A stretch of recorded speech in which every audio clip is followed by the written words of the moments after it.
On December 7, 1971, the town of Westfield, New Jersey, bustled with holiday preparations. Streets were decked out with festive decorations. With the approach of winter, an ominous feeling seemed to settle over the community. A grand mansion, nestled in a quiet neighborhood, had started to catch the attention of local residents. Week after week, there was no sign of life within the house. Strangely, the lights remained on around the clock, a detail that puzzled and unsettled neighbors. Adding to the eerie atmosphere, the sound of religious hymns echoed ceaselessly from within, sending chills through the community. As days passed, rumors about the mansion spread like wildfire. Finally, overwhelmed by concern, residents reached out to the police. No one could have anticipated the horror that awaited them. Inside the home, officers discovered a chilling scene. 5 of the 6 members of the devout List family lay brutally murdered. The gruesome discovery shocked the entire nation, a crime so horrific it felt like something from a nightmare. Authorities were left with questions. What had happened inside the mansion? And where was the 6th member of the List family?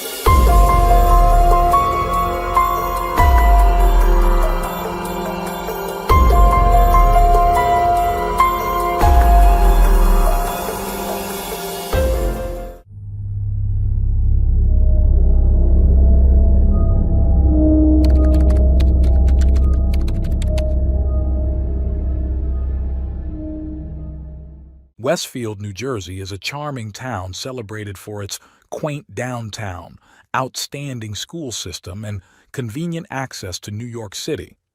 It offers residents a refined suburban lifestyle with easy reach to the hustle and bustle of the metropolis. The town is lined with Victorian and colonial-style homes, its streets shaded by large trees preserving Westfield's historic character. With lush parks, golf courses, and numerous recreational facilities for all ages, it's a community residents are proud to call home. However, beneath its idyllic surface, Westfield bears a dark shadow from a gruesome crime that took place in 1971.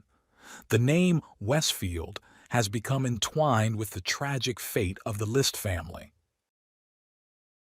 John List, born on September 17, 1900, was the son of John Frederick and Alma Barbara Florence, devout Lutherans of German immigrant descent. When John was born, his father was already 66 years old and his mother was 38. Growing up, John was raised in a strict religious household, which led to a strained relationship with his parents. His father was distant and his mother took full charge of his upbringing, requiring him to attend church regularly and discouraging him from any activities she deemed too risky or friends she considered unsuitable. John grew up repressed, isolated, and generally unpopular with his peers. At 18, he joined the Army. In 1943, John served in World War II and later in the Korean War. After returning home, he worked in accounting, eventually taking a position as a supervisor at a paper company. In 1951, at age 26, he met Helen Morris Taylor, a widow with a daughter named Brenda. They quickly fell in love, and shortly into their relationship, Helen told John she was pregnant. The couple married that same year, though it turned out to be a false alarm. After the wedding, John also discovered Helen had a non-contagious case of syphilis contracted from her late husband. Despite a rocky start, John and Helen settled into life together in Michigan, welcoming their first child, Patricia, on January 8, 1955. Their second child, John Frederick Jr., was born on October 21, 1956, and their youngest, Frederick Michael, arrived on August 26, 1958. Helen's health declined due to her past illness, eventually leading to blindness. The toll on her mental health was severe, resulting in depression and dependence on alcohol and medication. Meanwhile, Helen's daughter, Brenda, became pregnant at 16 and was sent to a home for young mothers. Hoping for a fresh start, John moved his family to New Jersey, purchasing an impressive mansion with financial help from his mother, Alma, who agreed to join them. In 1965, the List family settled into a grand 19-room Victorian mansion in Westfield. Outwardly, they appeared to embody the American dream. John was active in the local church, even teaching Sunday school, and the family regularly attended church services. John was determined to maintain a flawless image for his family in the eyes of society.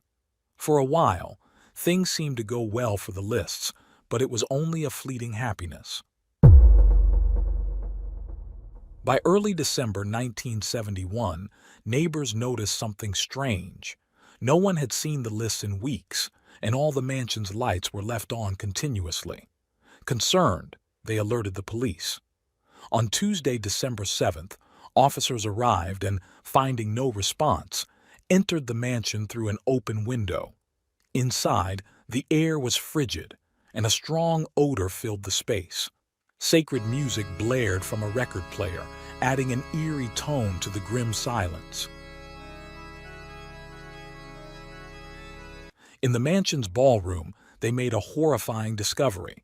The bodies of Helen, aged 47, and her children, Patricia, 16, John Jr., 15, and Frederick, 13, were laid out in sleeping bags, their faces covered and evidently shot.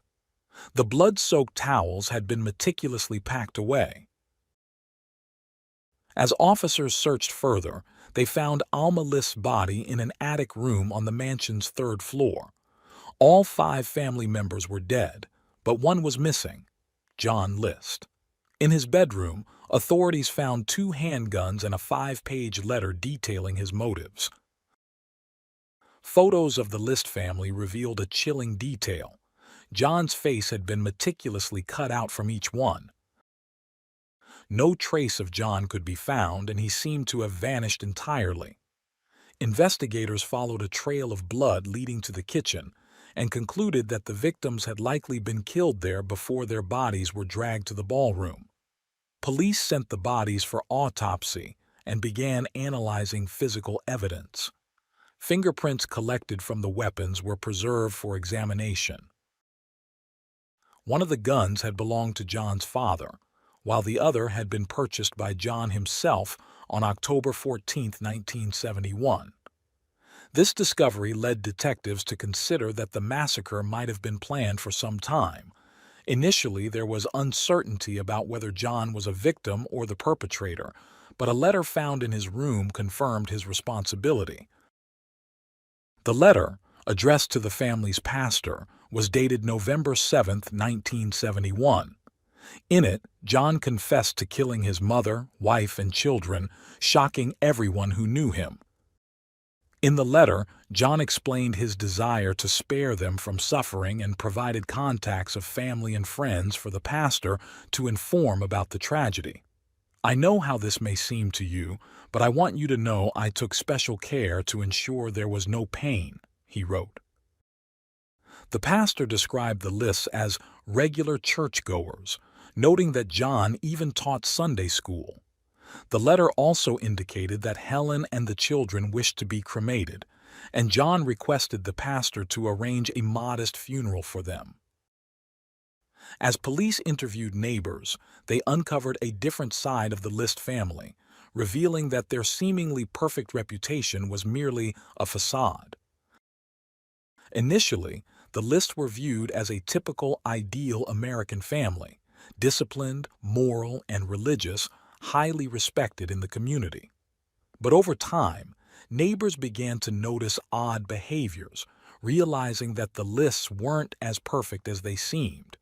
They were extremely religious and moralistic, yet they also appeared antisocial and somewhat strange. John's behavior, in particular, stood out.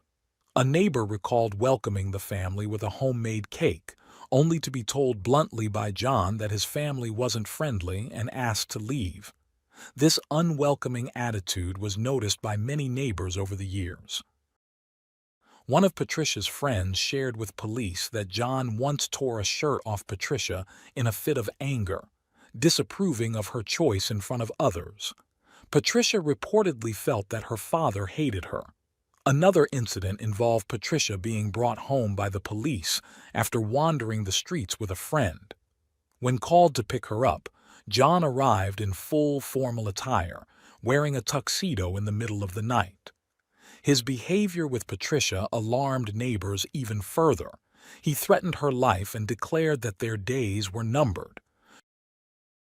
John's threats became increasingly frequent, and he occasionally asked his children if they preferred cremation or burial. These revelations led detectives to believe that John had likely been planning the murders for some time.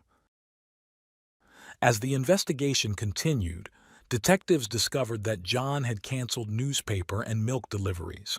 The family hadn't attended church since November, and the school had been informed they'd be away caring for Helen's sick mother. These actions ensured that no one would suspect anything unusual at the mansion.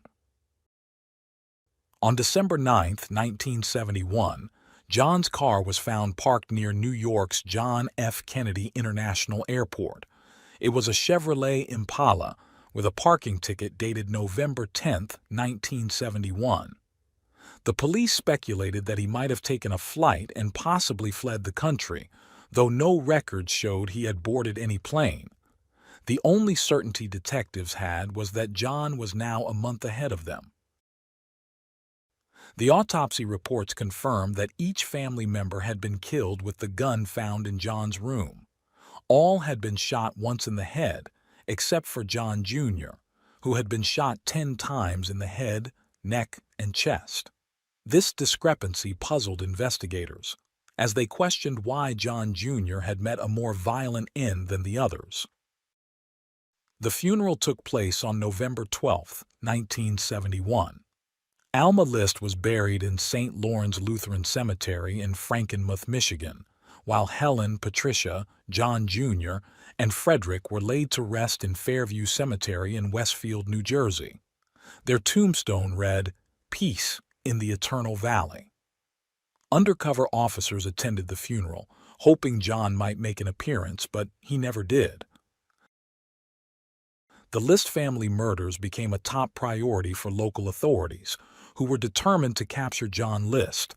His photograph was distributed widely across police departments nationwide, with hopes that someone might recognize him.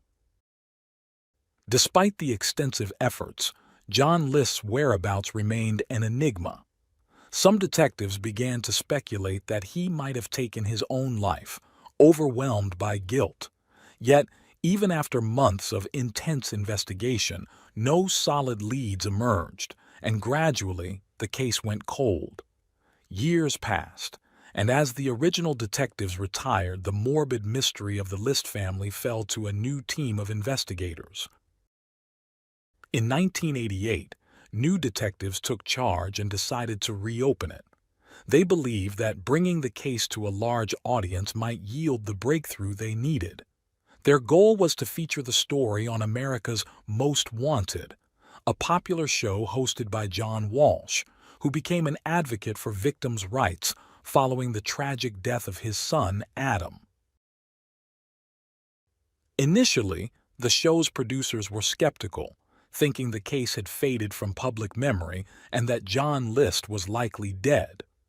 But the detectives persisted, and by April 1989, the producers agreed to spotlight the case in an episode.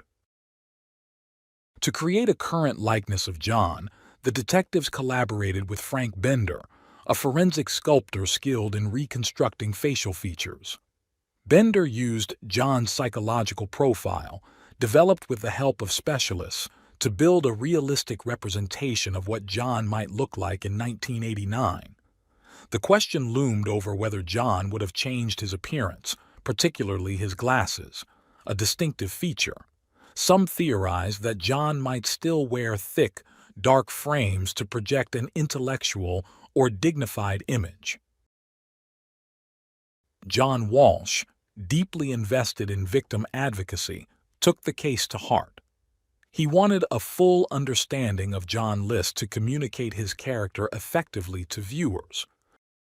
Once the facial reconstruction was complete, the episode of America's Most Wanted aired on May 21, 1989, with the hope that new leads might emerge and finally close the case.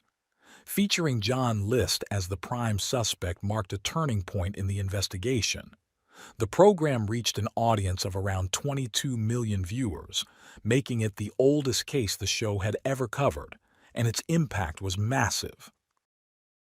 Alongside a photo of John, the episode presented Bender's lifelike facial sculpture, drawing significant media and public attention. Following the broadcast, over 200 tips poured in from across the country, underscoring the public's engagement. One tip, however, stood out from the rest. In Denver, Colorado, a woman and her daughter were watching the show when they noticed an uncanny resemblance between John List's profile and their neighbor, known as Bob Clark. As more information was revealed, they became convinced that Bob Clark was, in fact, John List. Bob fit the description almost perfectly. He was a Lutheran accountant, dressed conservatively, appeared well-groomed, and was notably reserved. He attended church regularly and, perhaps most telling, had a scar behind his ear. When the facial sculpture appeared on screen with striking accuracy, the women were certain. The glasses and cheeks were what really convinced us, they said. We thought, oh my God, that's Bob. The resemblance was so strong that they had no doubt Bob Clark and John List were the same person. On Thursday, June 1, 1989, just 11 days after the episode aired, one of them contacted the police with her suspicions. She explained that Bob had lived in her neighborhood with his wife, Dolores Miller, but had recently relocated to Richmond, Virginia. FBI agents quickly tracked down Bob Clark at his office in Richmond. When questioned, Bob confirmed his identity as Clark and denied being John List. However, authorities were convinced they had the right man and continued their investigation. A fingerprint comparison confirmed investigators' suspicions. Bob Clark was indeed John List. He was arrested on June 1, 1989. The forensic facial reconstruction used on America's Most Wanted was strikingly accurate. Nearly every detail matched John's appearance at the time, save for a few extra wrinkles. He even wore the same thick-framed glasses that the psychologist had predicted in the reconstruction. Under police questioning, John finally confessed the truth behind the horrific events he'd carried out. With this confession, the eerie story of the List family began to unravel, exposing the grim events that took place at the List house and the circumstances leading to one of America's most notorious murders. John List had been under immense financial strain, with the mansion's mortgage becoming an unbearable burden. Desperation drove him to steal money from his own mother, something he never imagined doing. Meanwhile, Helen struggled with her own issues, neglecting the children and seeking solace from a psychiatrist, even abandoning church, a move John considered unthinkable, fearing it would tarnish his family's pure Lutheran image. Facing a midlife crisis and the humiliating prospect of bankruptcy, John was consumed by dark thoughts. He convinced himself that the modern world was corrupting his family and leading them toward ruin. In his distorted logic, he believed only he could save them from this fate, and ending their lives was an act of mercy that would ensure their place in heaven.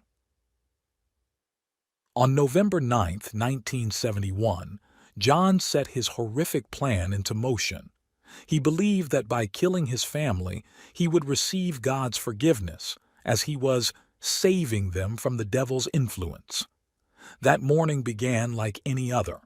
The children went off to school and Helen had breakfast in the kitchen.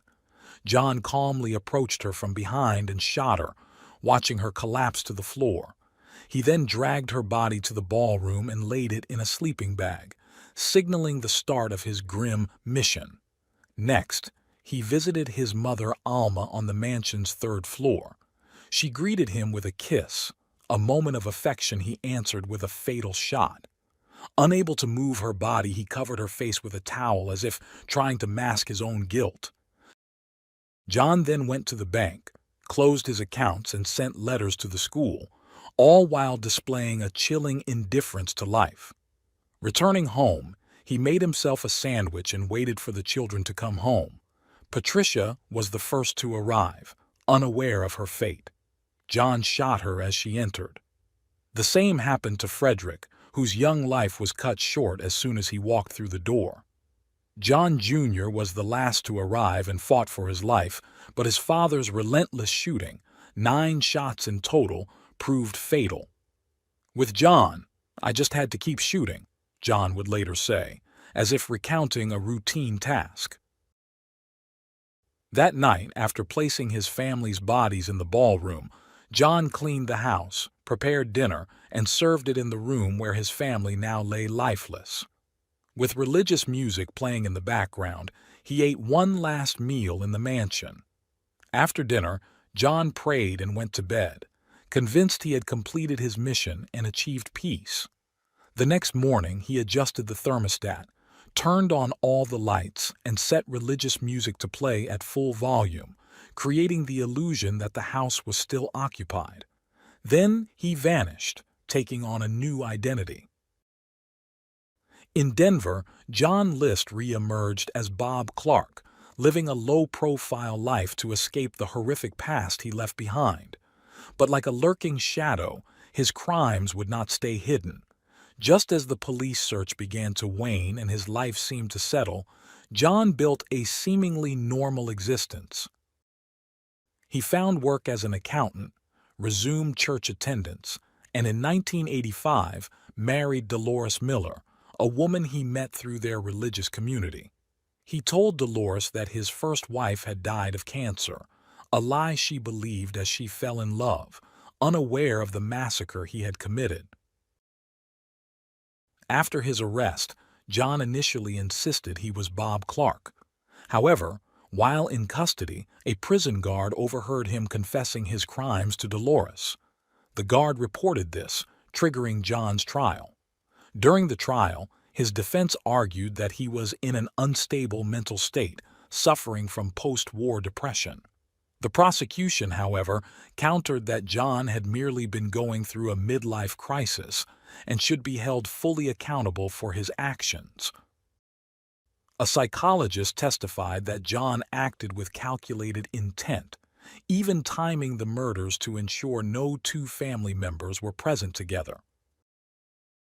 In May 1990, the judge accepted the prosecution's arguments, convicting John List of 5 counts of murder and sentencing him to life in prison without parole. Reflecting on his crimes in his final statement, John said, "I regret the tragedy that happened in 1971. I believe my mental state then made me not responsible."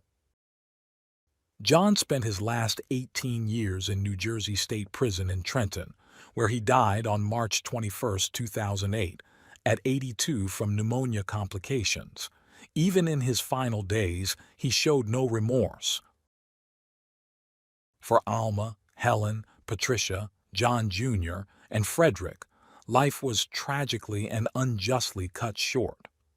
The revelation of John's true identity devastated his second wife, Dolores Miller, who could not believe the man she loved was a monster. The emotional toll of the incident weighed heavily on her and the residents of Westfield, many of whom are still haunted by the memory of the tragedy.